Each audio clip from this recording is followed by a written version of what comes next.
Here's the big challenge of life. You can have more than you've got because you can become more than you are. That's the challenge. And of course, the other side of the coin reads, unless you change how you are, you'll always have what you got. Everybody hopes things will get better. Everybody hopes. Poor people hope. That ought to tell you something. It means the future does not get better by hope. It gets better by plan. If you wish to be successful, study success. If you wish to be happy, study happiness. If you wish to be wealthy, study wealth. Don't leave it to chance. Make it a study. Some people just go through the day with their fingers crossed. See, that won't do it. You've got to study the things that can change your economic, social, spiritual, personal life. If you don't like how it is for you, change it. If it doesn't suit you, change it. If it doesn't please you, change it. If it isn't enough, change it. And I challenge you to do that because you can change. See, you don't ever have to be the same again after tonight, only by choice. Get around successful people and listen.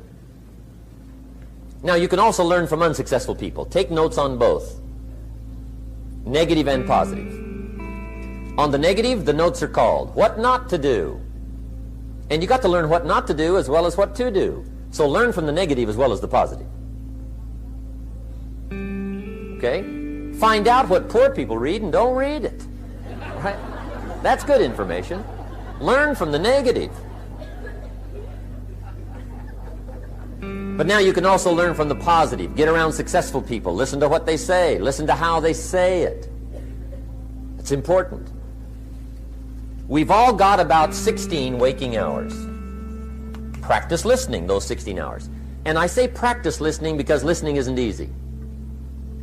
I found out it's easier to talk than it is to listen.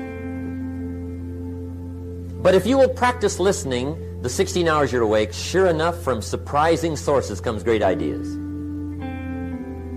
In sales training we teach, if you want to learn sales, listen to the kids.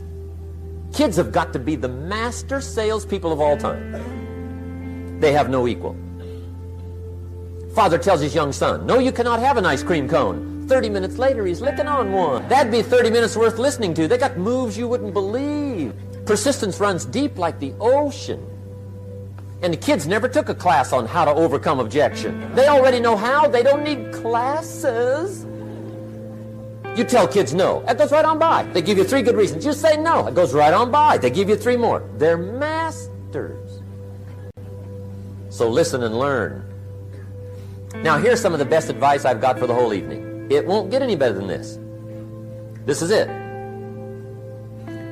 Poor people ought to take rich people out to dinner and listen. That's some of the best I got. If a guy's not doing well, one of the first things he ought to do is find a guy that is doing well and offer to buy him his dinner. Spend $50, $60, $80, $100. Go for the full 9 course. Start him on the juices and hors d'oeuvres. Get him started talking. The salad takes 15 minutes. Keep it rolling. Biggest steak in town takes 45. Keep it rolling. Pour on the dessert. Stretch that meal out about 2 hours. If you get a successful person to eat and talk for 2 hours, they're liable to drop ideas in your lap, change your life. Multiply your income by 2, by 3, by 5. But you're right. Poor people don't usually take rich people out to dinner. That's the problem. The guy said he's rich, let him buy his own dinner. I'm not coming up with any money. And he says, besides, you work where I work. By the time you struggle home, it's late. You're lucky to get your own supper, let alone running around trying to find a rich man to feed. And the guy's behind on his house payment. Good worker, hard worker, sincere. But you got to be better than sincere. Work hard. You wind up broke. You got to be better than a good worker. You got to be a good listener. And remember, what you read and what you hear, put the good stuff in your journal.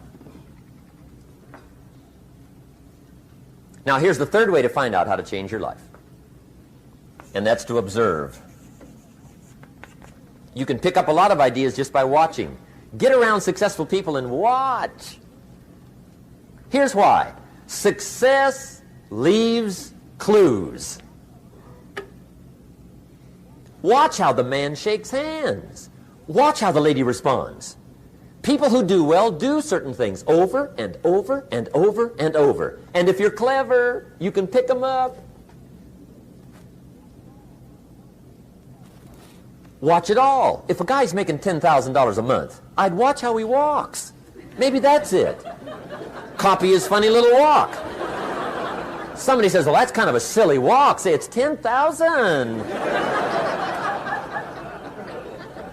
I haven't got the money yet, but I got the walk. It's bound to start somewhere.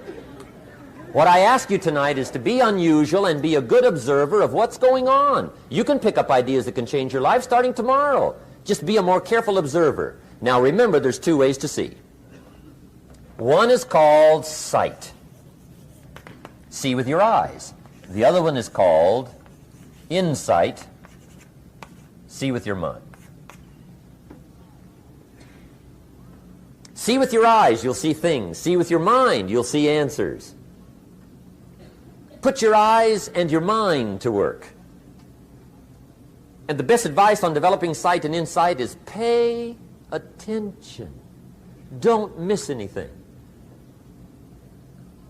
In the weekend seminar we teach, one of the greatest fatalities to success is preoccupation, lack of concentration. The guy's mind wanders. See, you wind up average. You've got to learn to zero in and concentrate. I read a good article one time, Reader's Digest. The title was, Wherever You Are, Be There. Excellent. Don't miss anything. Now, we've lingered a little bit long on number one here for personal development. Find out how things work, but it's so very important finding out. And I've given you 3 ways to find out. Now, here's the second step to personal development. Okay, number 1 was find out how things work. Here's number 2. Go to work.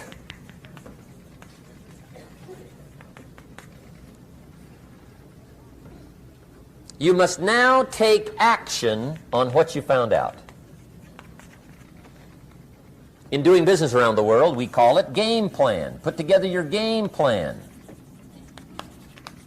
One of the major things we teach on the weekend seminars, game plans. How to game plan your office. If you're in sales, you need a game plan. Kids need a game plan. You need a home game plan, social game plan, a business game plan. Everybody needs game plans. Financial independence, game plan. Your investment, game plan.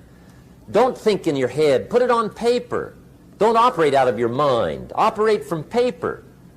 I often ask somebody, what are you going to do the next 6 months? And somebody starts to tell me. I say, no, don't tell me. Show me. Show me your game plan for the next 6 months. Then I can look at things and maybe I can help. But you got to operate from paper. Put it on a game plan. Take action on what you found out. Now here's the best word I know of to go with action. Massive. See, that'll change everything. Massive action is called the cure-all. If you're going to make calls, make a few thousand. If you're going to make contacts, make a few thousand. If you're going to knock on doors, knock on a few thousand. See, that'll change everything. Here's the language of the poor. I'll try it a time or two and see what happens. It's the way poor people talk. The guy says, well, I'll give it 30 days. 30 days. You could guess his bank balance.